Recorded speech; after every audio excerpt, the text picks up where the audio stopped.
ไปฮอดแฟนบ่เปิดพ่อลูกเจ้ายามใดมันจบก็ย้อนว่าอายยังหักเธอเจ้าใจร้ายทิ่มอายน้ำตาคลอแต่สำนีบ่คนเคยนอกหักกันห่างอายบ่โดนเพราะเขาคนนั้นเจ้าเป็นความสำคัญที่อายเป็นคนใจ สเตตัสของคนเธอทิ้งน้องอ่านแล้วยิ้มแต่อายนั่งให้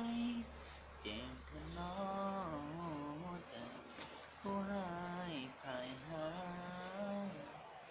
สเตตัสของน้องสมหวังไอ้น้ำตาพังเห็นน้องหักเขาคือสิลืมแล้วน้องหักเขาที่เจ้าบ่อยากจะ